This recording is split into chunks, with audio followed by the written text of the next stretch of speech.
We just binged Friends from College Season 2, and boy, do we have a lot to say. Don't go anywhere. You're tuned in to AfterBuzz TV, the ESPN of TV talk.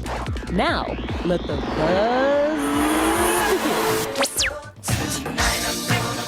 Welcome to the Friends from College After Show.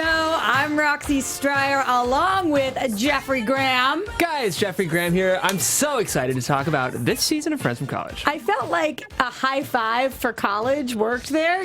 You almost left me hanging. I was there, though. Like, you were so excited about the show that my hand was here. You did not care. I cared about the show more than Roxy for about 2 seconds, which is saying a lot because Roxy's great, which says a lot about how good this season of television was. It was unbelievable. I have to say it crept up on me. Me too. We waited a really long time for it. And then by the time it got here, I am so upset with myself because it's gone now. I watched all 8 episodes, and that's all I have. I know, it's funny. We obviously had to watch all of them for this coverage, which we're covering the whole season, as Roxy mentioned, but it didn't feel like a chore at all. No. It flew by. This was a really well-paced, well-delivered season of television. I totally agree. Absolutely. And also our engineer in the booth, Bonjour Juliette, binged the entire show because she found out she was on the schedule to engineer and was like, no way am I letting these kids spoil it for me. Bonjour. Bonjour. You got it, Roxy. There's no way you're ruining it for me.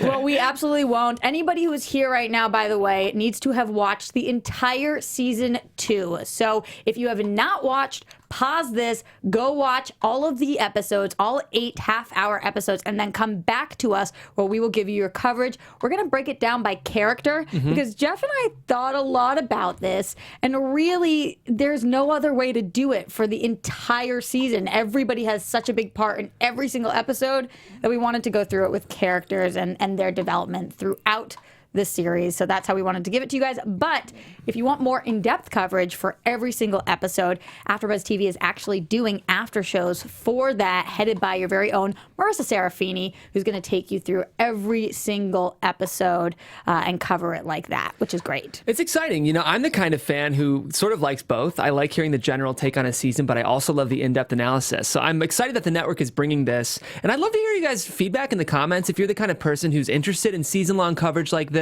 let us know in the comments below. And if you're someone who maybe prefers the after show model or likes both, we're really interested in that feedback. Definitely. We're a fan network, so we want to hear what it is that you guys like and what coverage works for you. Definitely. But let's try this for now. Yes. So in general, Jeff, I know that you were a big fan of season 1. Did season 2 stack up, and how did you feel overall? Yeah, it's funny. I would say I liked season 1 of this show, obviously enough to sign up to cover season 2, but I was blown away by this season of television. I thought, really what I think this season did so well is it took everything that was good about season 1 and made it great in season 2. So I think this show admittedly has what you could call unlikable characters. I kind of have a problem with that term sometimes because I think it's thrown around a lot, but I think season 1, sometimes those tendencies would get on my nerves, whereas in this season, they felt more like quirks, and I found myself really loving all the characters, even when they continued to make terrible decisions. It's kind of interesting that you point that out because throughout all of time, I feel like I have gravitated towards shows that have characters with flaws. And flaws is a nice way of putting it. Yeah. Borderline people that if you met in life would be considered bad people, such as Seinfeld to start. Yep. When you start watching Seinfeld and you're like, wait, how many redeeming qualities do they have, and do they actually outweigh the negatives? And then you get extremes like It's Always Sunny in Philadelphia, where you're like, oh, actually every person on the show is either a murderer or just a horrible Psychopath. person, but I love them.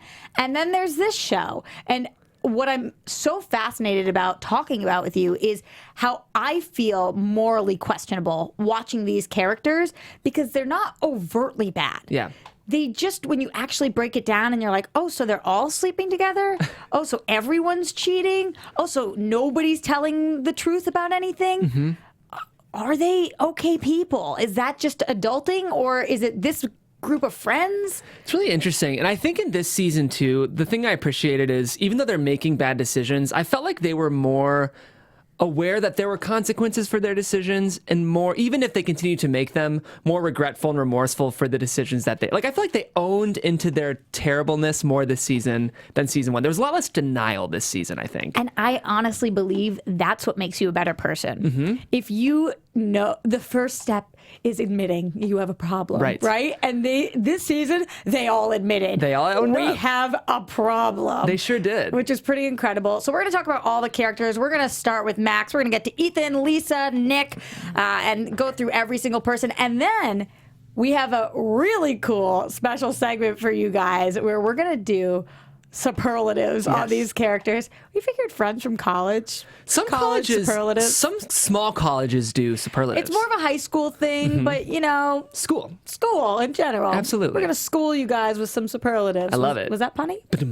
And then, of course, predictions, because fingers crossed, season 3, like, come on, give it to me. With the way this one ended, I can't. It would be a disaster. It would be a massive shame. Yes. So let's start with Max, because he was the character this season who threw the most parties and therefore brought us together the most. That's a good way to put it. Without Max, I don't know that anybody would have had to see anybody at any point. It's a great point. He was really the reason everything happened this season, because his journey into marriage was an impetus for everyone seeing each other. Were you surprised when we opened up with where his and Felix's relationship was, and that we were doing the engagement party and the bachelor party and the wedding? Did you expect that to be kind of the overarching theme of season 2? Not necessarily. I think it's a good question. I didn't know when. Thank you so much, You're sir. welcome. I didn't know when in the timeline we'd actually jump back in, and so I gathered that it had been a whole year. Really, was kind of, they kept referring to the last year. I love when shows do that, by the way. I know. They just want to make sure you know. Over and over. It's been a year Yeah. since I saw you. How long is it? A year.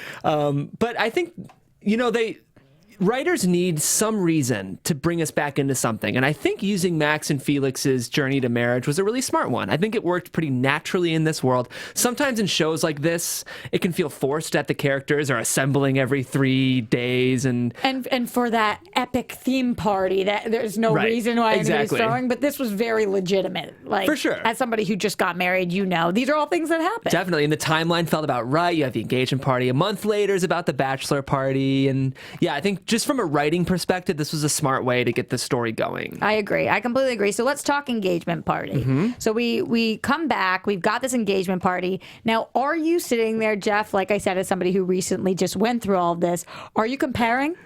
I'd like to think my friends are a little more stable than this crew.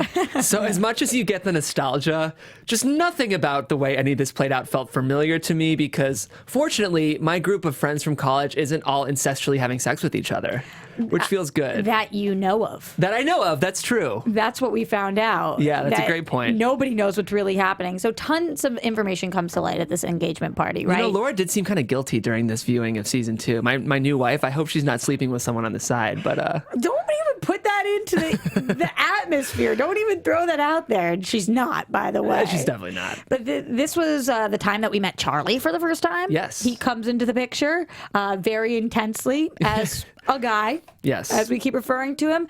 We hear John make that really, really crude joke that as long as they're not cheating on each other, things are going to be okay. Oh, boy. Engagement party success or fail? If this was yours. I'd call it a fail. I would call it a fail, too. And then we have the whole skunk incident. I was worried that this would feel kind of forced. Excuse me. At the end of the day, this is a comedy. It's a comedy with serious themes and serious moments, but the show's trying to be funny.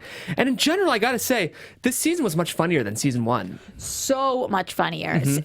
Situational. Situational comedy, which is challenging to pull off. And it wasn't all the time. A lot of time it was just because these characters are great. But like that skunk situation where I'm thinking to myself, if I'm in the writer's room for this and somebody pitches to me, and then we're going to have a skunk spray the first person because the second person comes out and they had slept together, so it's funny. I would have been like, what? I know. It sounds weak on paper. Yeah, what? What do you mean? We're going to have a skunk spray them, and then they're going to have the stink on them. Yeah. But I love that analogy because Exactly. they both have been going through this adulterous time, and everybody's looking at them all strangely, and even their significant others, and then they've got the literal stink. That's why I think it worked, is because like in a lesser version of this show, it would just be like, oh no, here comes a skunk. Right. But for there to be like greater thematic implications for this moment would enhance the humor and made it more interesting as a viewer, I think. And we're going to talk more about the specific characters that were sprayed by the skunk and all of the people. But for now, let's move a little bit to the bachelor party, because that's Max's next big event.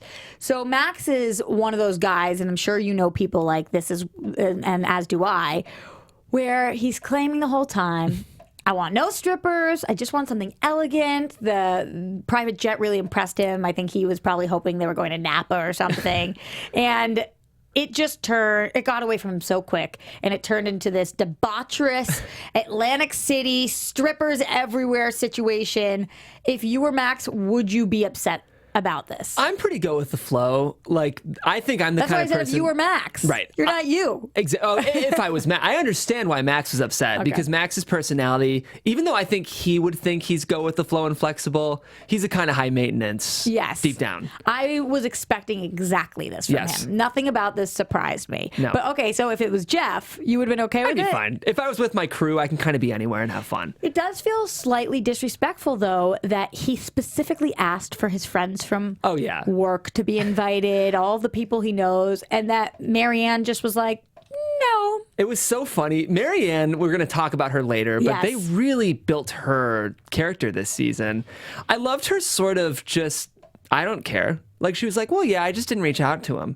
Like, I just thought it would be more fun if I didn't. Right. I kept waiting for the other shoe to drop. I kept waiting for us to get to Atlantic City and then there to be all of his friends who jumped out and said surprise, and for them to say, we really did listen to you this whole time. Right.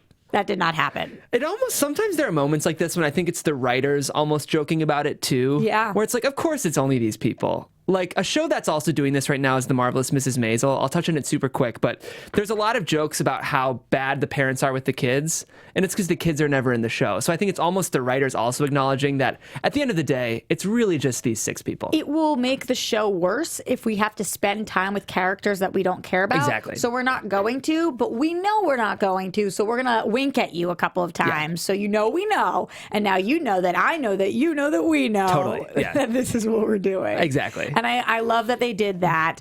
I thought the bachelor party actually seemed pretty fun.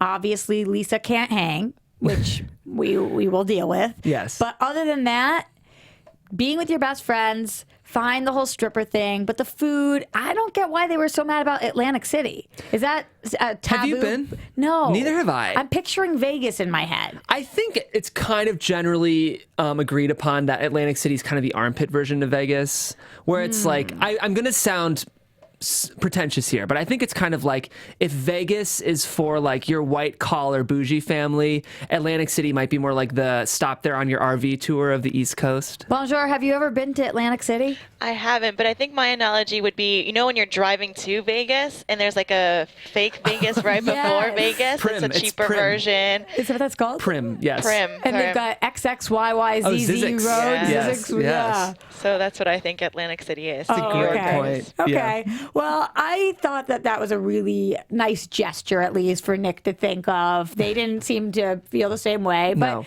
overall, after they go through all of that, ending up on the beach with all of your best friends. This was a really sweet scene. Yeah. And I think this is the moments where, like, the show is sometimes funny, it's sometimes dramatic, and it's sometimes really kind of earnest and sincere.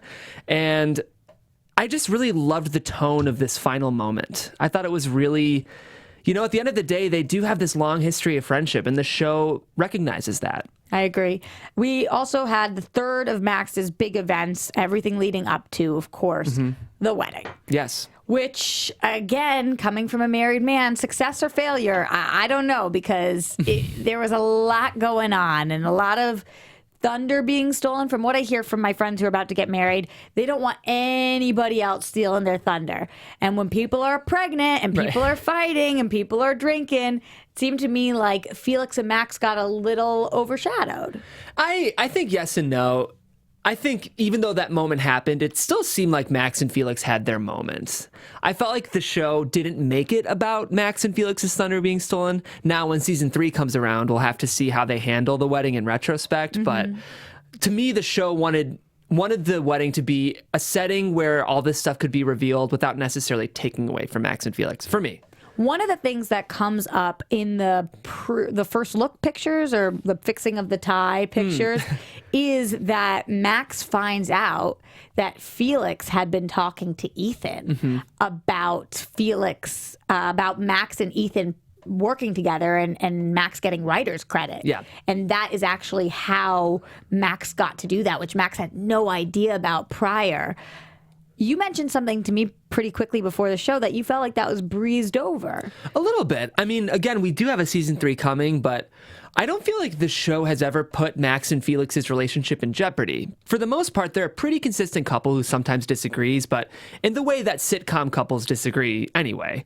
This was the first moment where I was like, whoa, is this going to be a threat to their foundation? Is this going to like affect their relationship? And I don't know. I don't feel like they really addressed it except for that one moment. Well, we've definitely been building to a threat of their relationship because Felix has had an issue with Max's friends from day one. And remember in season 1 with the whole bus fiasco and all of that, where Felix was not okay with who Max is associating with, I do feel like Felix has gone above and beyond to be supportive of Max's ridiculous friends, and it would be completely in his right to put his foot down and not say you can't be friends with them anymore, but to say, I come first. Right. This is about you and about our relationship, and we can't spend our whole lives being with them all the time. You work with them, you see them socially. I think it would be in his right to put his foot down. Felix is a very important voice of reason on this show. The one line I loved was, I'm not going to say it exactly right, so I apologize, but...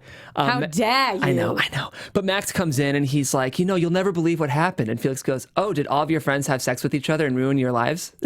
His comedic timing is so good. It's a nice... Billy Eichner is usually so extra. And he's so big. Yeah. And if you watch Billy on the Street and also him on Parks and Rec, yeah, he's so large and so... exhausting. Yeah, but in this, he's not. He's a straight man. He takes the backseat, and I really enjoyed it. Yeah. How do you feel that he did go to Ethan? Do you think that he was in the right for talking to Ethan behind Max's back? No.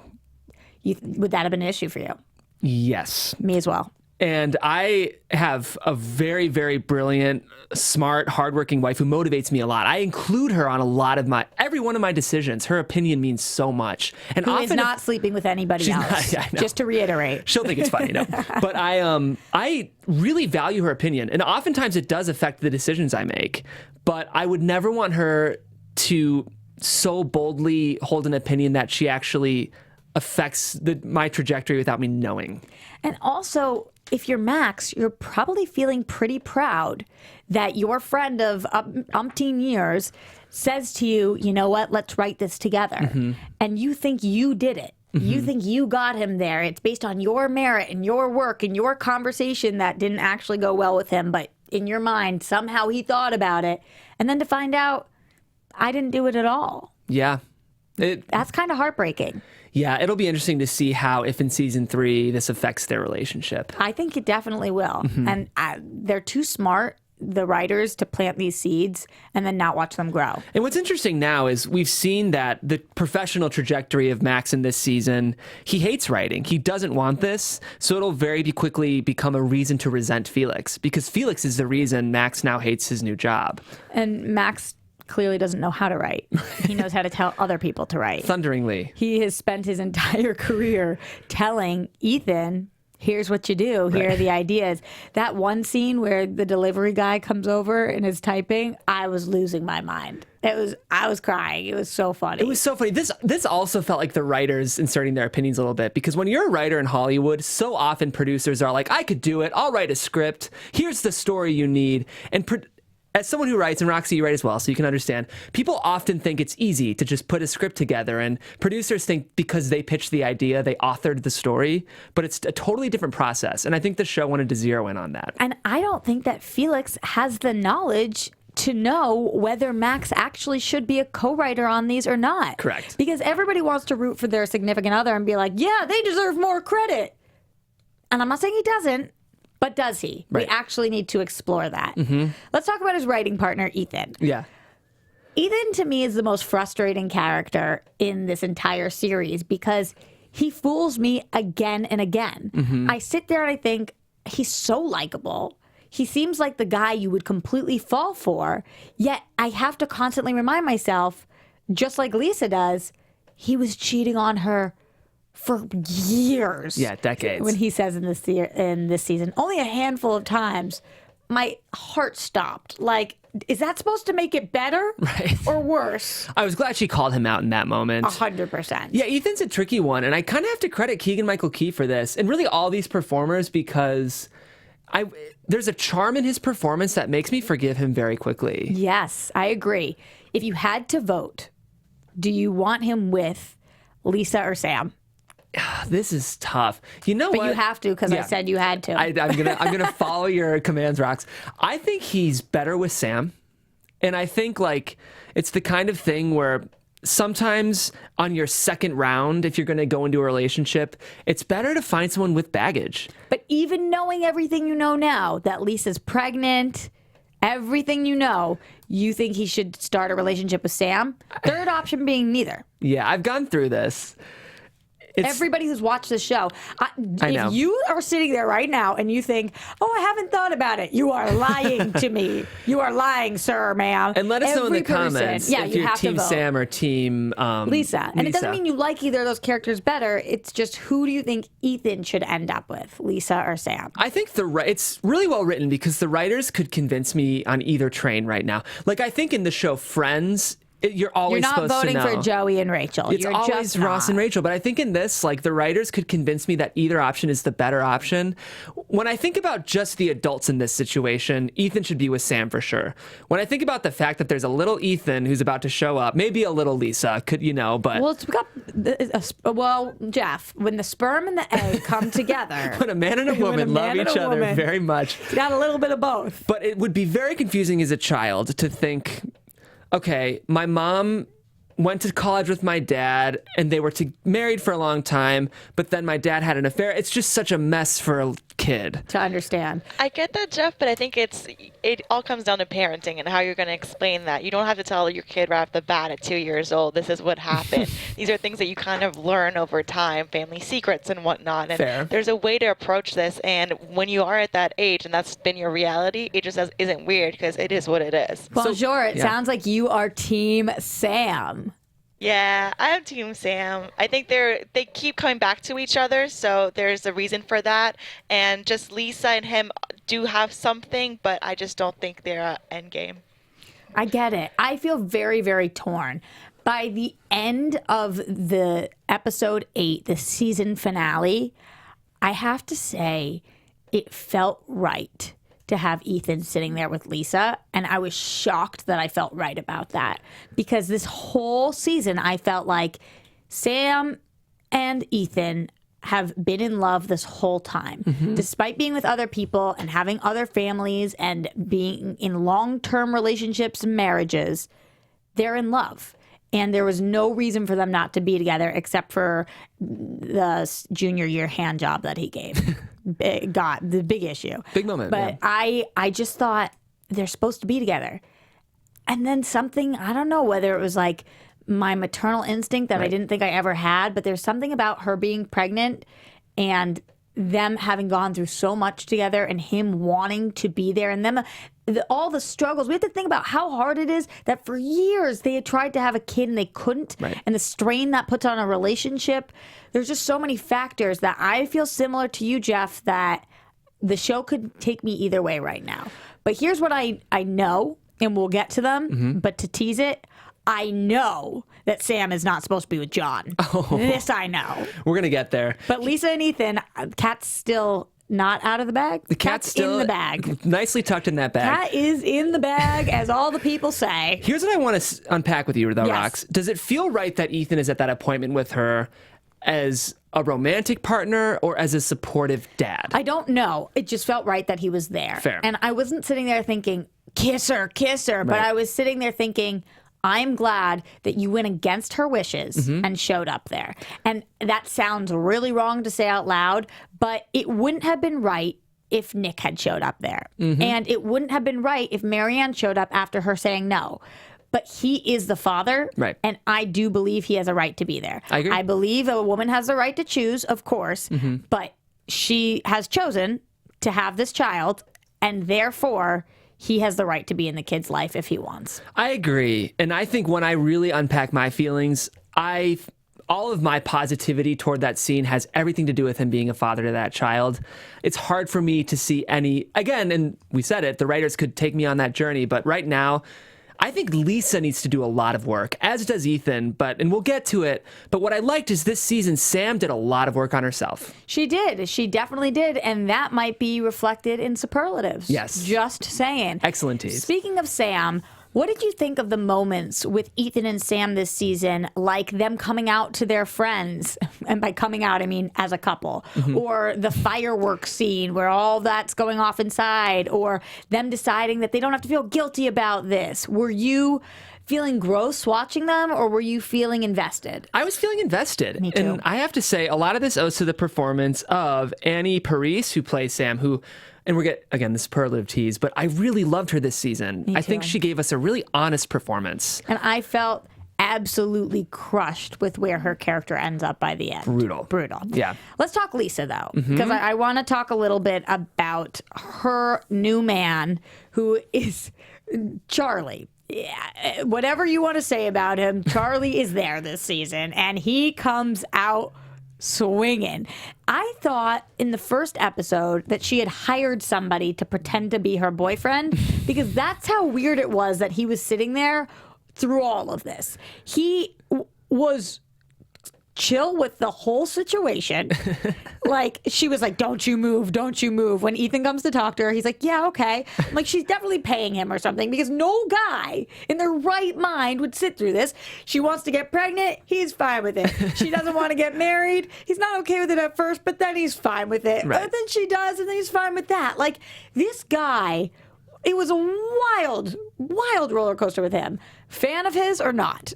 Fan of his. Yes, Joe. He added a lot to this show. And like every other character in this show, it's not hard. It's hard to get someone with this behavior on his team. But I was excited when he'd show up on my screen, because who knows what Charlie will do. Better or worse as a person than our other characters? Because I can't tell. Or on par with. I'd say like on par with a John.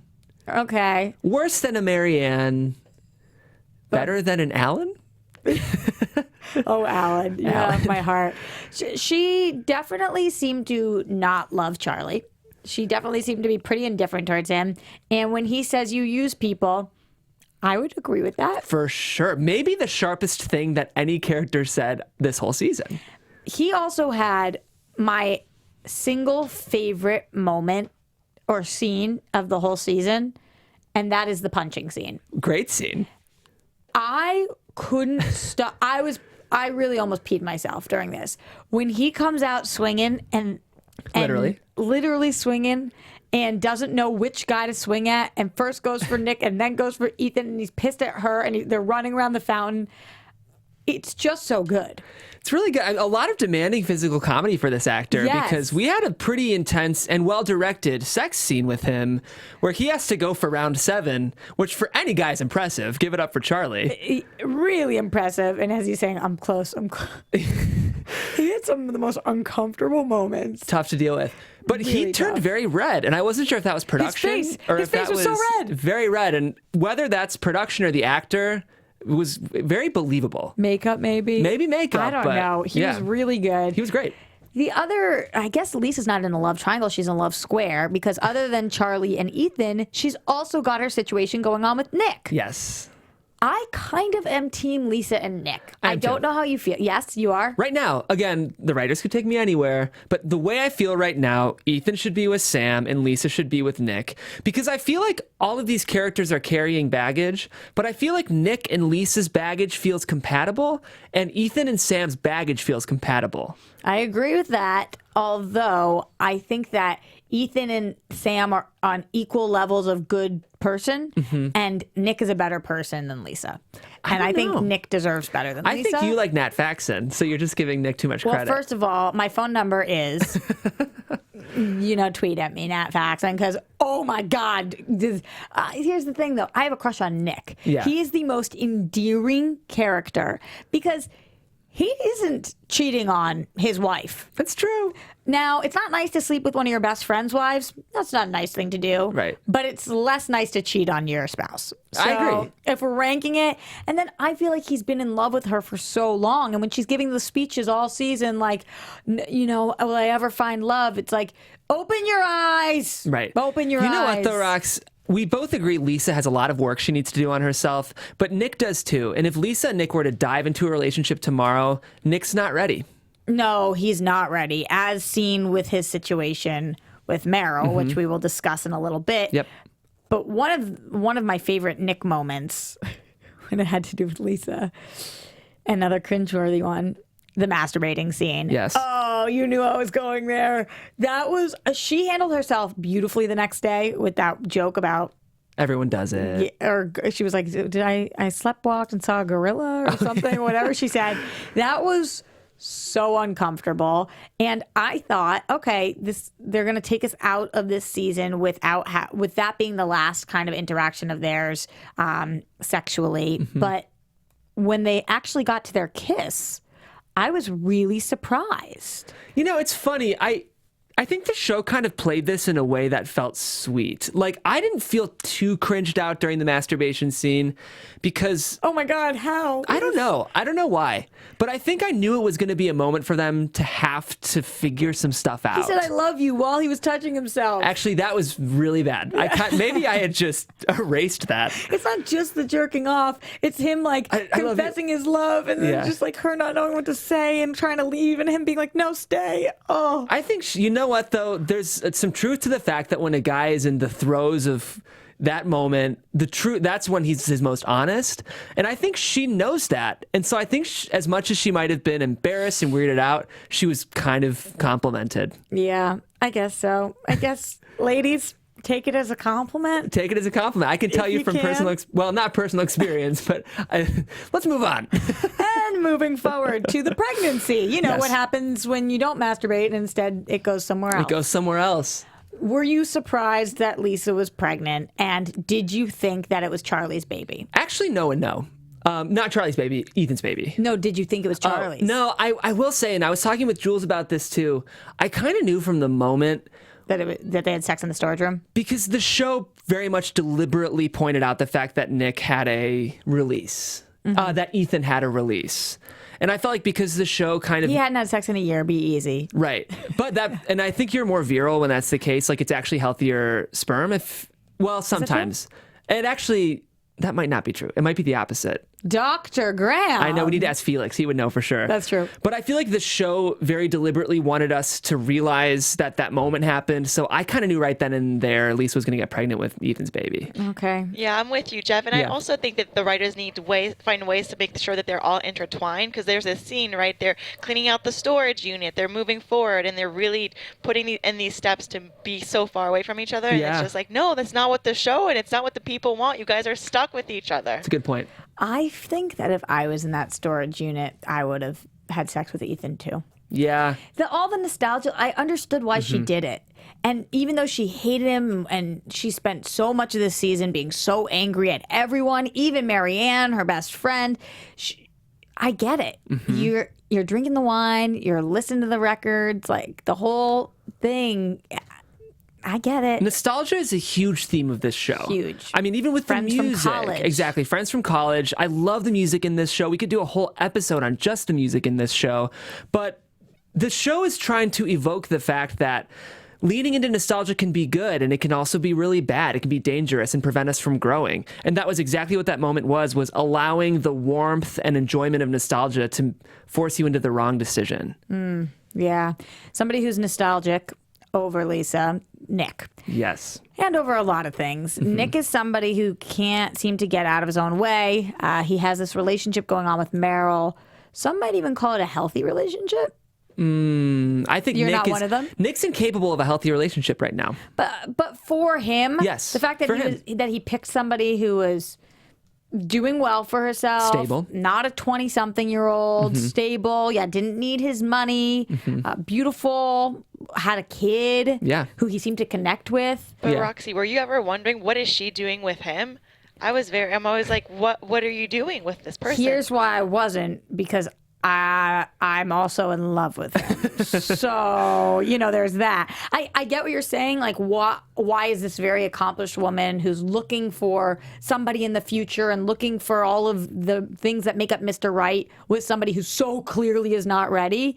But I think that that's part of the whole opposites attract, which we're seeing on this show nonstop.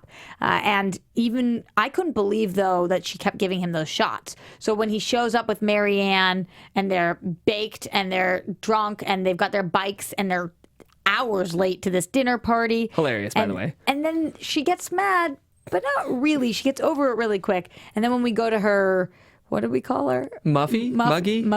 Mumphy? What was it? Do you remember the name of the... I'm pretty sure it was Mumphy. Mumphy? When they go to Grandma's house. Yeah, we'll just say Grandma's. I'm pretty positive it's not We're Mumphy. landing on Mumphy? Mumphy's and Sons. Yeah, perfect. So when we go to Mumpy's house, and he's there and he's doing the whole thing. By the way, taking care of the drunk kid, which was nice. It was sweet. Because he's been there. Yeah, but he should have told the mom, but fine, he doesn't. Yeah. Inviting Lisa over. Fine or not fine? Not fine. But understandable. Bonjour, fine or not fine? Fine if you guys don't have a history and you guys are family, you're friends in your family, but this is not what the situation is. So, and you gotta ask. You can't have just, to you have to ask. Right. You didn't even ask. Yeah. This is ludicrous. And then you don't say sorry. And it's obviously because you're in love with Lisa. And Meryl knows that. She's not an idiot. So I think that we will probably see Meryl again and we'll keep predictions. But I don't think this is the last of Meryl because she's too great of an actress and too interesting of a character to not dive in deeper with. She's interesting with Nick. I agree. I think on another show, she's a boring character, but in the dynamic of all these other characters, she's very interesting. Were you surprised when Nick at the end wanted to father Lisa's kid knowing it's not his? Yeah, and when he was like, and I have this great mentor relationship with my ex, I was like, do you? It's interesting, though. It's a great character growth moment for Nick. He's finally ready to shed that frat boy image and try to grow up. And I think to him, fatherhood is how you do that.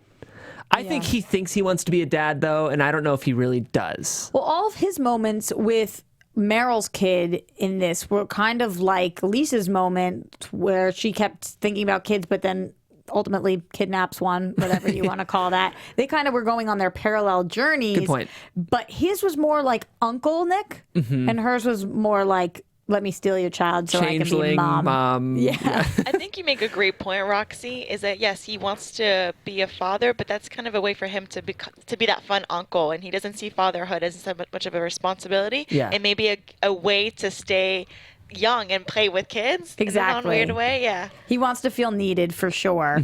Somebody else who's in everybody's business and wants to feel needed, Maryanne. Great season for Maryanne. Maryanne is definitely the best. Like, if I have to pick one person I'm friends with, it's Maryanne. Yes. I get that she didn't tell Lisa about the affair. That's not the greatest. But other than that, she breaks the ice all the time. She's a little awkward, but she's funny. I love her relationship with Tag. Yeah, I think she's Phoebe, right? Yeah, she's Phoebe. And that's why I love her so much. You just nailed it. Yeah, she's Phoebe. She's like consistently quirky but likable. Again, Tag is perfect. I'm a little biased. I actually interviewed Jaysa Park a couple months ago. Wow. And she's just the loveliest in person too. Similar? Not really. She's a think little, so. I have to credit her comedy chops because she's very funny this season. Who is your favorite relationship of hers with? Which friendship do you like best with her? Her and Nick are fun. I love that too. Yeah. Like, I gotta say, favorite moment of the season is when they do crash Meryl's party and Maryanne says, might I procure a bag of flaming hot Cheetos, madame? It just embodies her so perfectly. Yeah, loved it. I love that too. Yeah. One of the biggest characters on the show. So much happens to her this season. Sam, we got to talk about her because she doesn't mean to cause all the problems, but she clearly is. Her relationship with John on the fritz.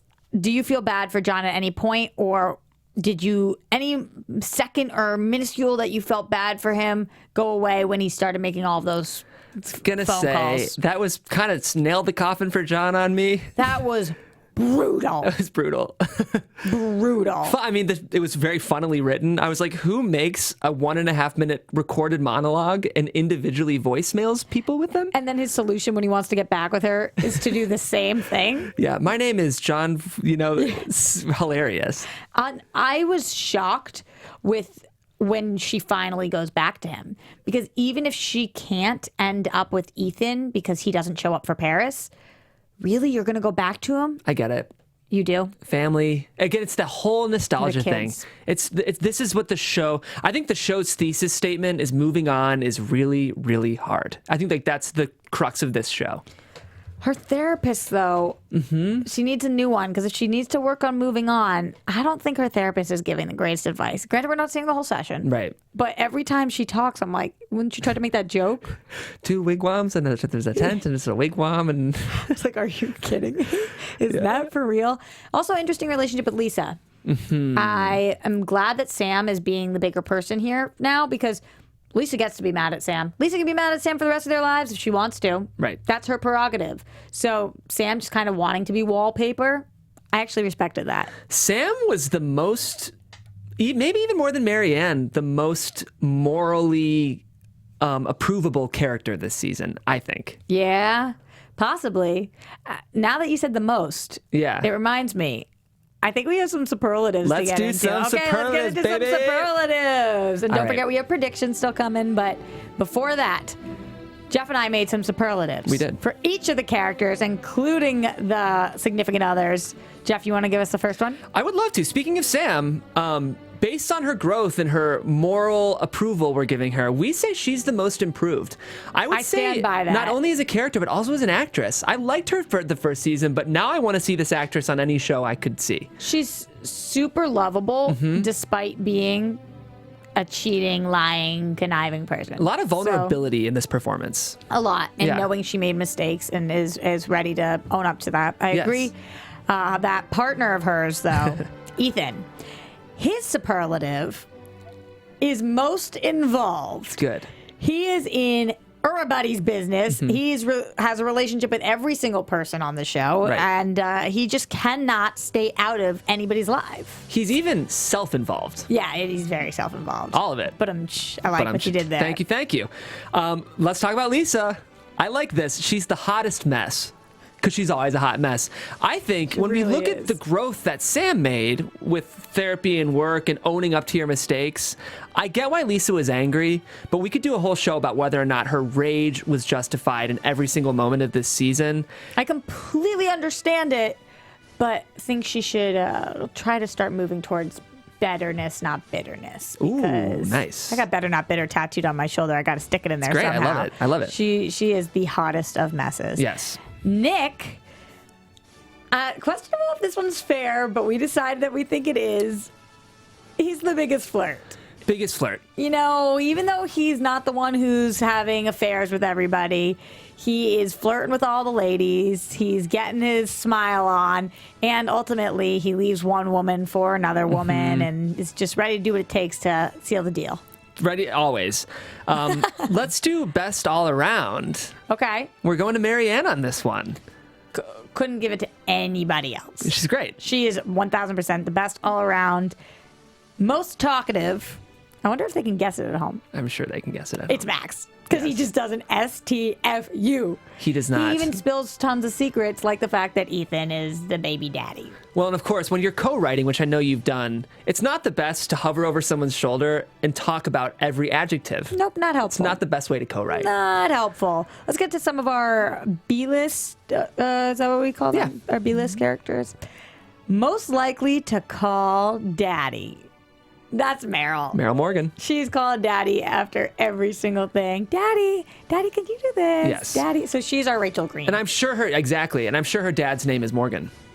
Actually, his name's Morgan probably Morgan? not Morgan Morgan. I take it back. Morgan. Maybe. Some parents do things like that. Some do, and it's like, do you know their last name is this? All right, let's talk about Felix, Max's boo. He's Boo thing. Our joke, this might be lame. We said most likely to go to med school. I think it's funny. It fits his personality. We should definitely hire us, right? We'll write for your show.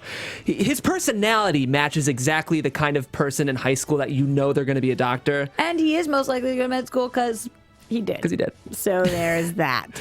John, least likable. Sorry, buddy. He's just the least likable. It's not even that I'm mad that he's on the show. Just everything about you bothers me. It's cringeworthy to be in the same vicinity as you. You're not likable. Don't ask to have a protein shake required at a friend's party, refrigerated. That's not likable, bro. Yes. Charlie, most unpredictable.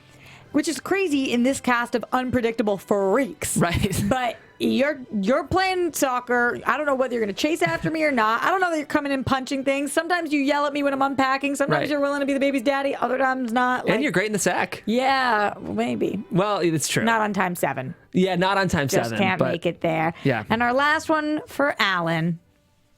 It's just the weirdest. Just the weirdest. Just the weirdest. We had to mention Alan. We sat there thinking, what do we do about Alan, the roomie? And we decided that he is the absolute weirdest, which ends our senior superlatives. Yes. Thank you, friends from college. All right, let's talk predictions, Jeff, because season 3. And now, from my mouth AfterBuzz to TV the network head's ears, season 3. If you had to say your biggest prediction of all the characters, of all the people, really putting you on the spot here, what would be your biggest prediction? I kind of think Ethan's going to take some time away from Lisa and Sam. It's interesting because... Is that what you want to see or what you think is going to happen? That's a good question. I think it would be interesting to see Ethan have to do work on his own. I think we've seen characters be forced to analyze themselves, and singleness is usually the best way to do that. He's never lived a life apart from someone else. He's the kind of personality who characterizes himself and defines himself based on who he's coupling with. So I think he needs to do some work before he's ready to make decisions, and I think he should and will have some single moments and maybe even dating other people in season 3. Maybe like the person that Max tried to set him up with. Maybe. Bonjour, Juliette. Any predictions for our next season? That is a tough one. I know. I don't really know. I think that I don't see Lisa and Ethan getting together. I think they're going to maybe try, but I don't see that sticking at all. And I feel like all the friends are just going to raise this kid together somehow and figure it out. Yeah. I wonder if she has a problem with her pregnancy. I could see that. Something like that. I also would like to predict that Max and Felix are going to have some issues. Mm-hmm. And Maryanne gets herself a new tag. Yeah, I think we're going to see Maryanne's romantic life because Tag kind of did just show up, which that funeral was handled so funny. That funeral was unbelievable. Yeah, the live streaming. That was so good. Yeah. With Red Code Red, whatever. Oh, so good. That Very was good. Ridiculous and perfect for him. Yeah. And now Maryanne thinks her tag is being embodied in Lisa's baby, which is just the creepiest. Again, Phoebe with her grandma being in the cat. Yeah, she's Phoebe. They're borrowing a lot. I loved how Lisa was like, oh, that's a nice thought. Yeah. She wanted to be sensitive because she's like, oh, lost her boyfriend, but that is very weird. Yeah, it's a weird thing to say. Don't say that to me, girl. Absolutely. So those are our predictions. Those were our superlatives, and that is our coverage from Friends from college. But if you want more, of course, like I mentioned before, AfterBuzz TV is going to be breaking it down every single week. So look out for that. Until then, I'm Roxy Striar. You can find me at Roxy Striar. And what I'll say about the after show too quickly is that I know they're working on guests, and I know Jaysa Park, who plays Maryanne, is going to show up for at least one after show. So because you're in with her, so I'm in with their people, yeah, and she's really excited. You know all the things. I know all the things. I also may or may not do guest booking for our network, so that also helps. But yeah, my name is Jeff, guys. If you want to find me online, you can do that at Jeffrey C. Graham. I host the Bachelor after show, and I'll be there tonight, so stay tuned if you're into that show. And thank you to Bonjour Juliette in the booth. You guys can find her at Bonjour Juliette. You can find us at AfterBuzz TV on everywhere that matters. Don't forget to go to iTunes, rate, comment, subscribe. Also over on YouTube. We love to hear what you guys have to say. Hashtag Team Sam. Hashtag Team Lisa. We'll see you next season for season 3 of Friends from College. Bye. Our founder, Keven Undergaro, Phil Svitek, and me, Maria Menounos, would like to thank you for tuning in to AfterBuzz TV. Remember, we're not just the first, we're the biggest in the world, and we're the only destination for all your favorite TV shows. Whatever you crave, we've got it. So go to AfterBuzzTV.com and check out our lineup.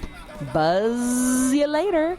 The views expressed herein are those of the hosts only and do not necessarily reflect the views of AfterBuzz TV or its owners or principals.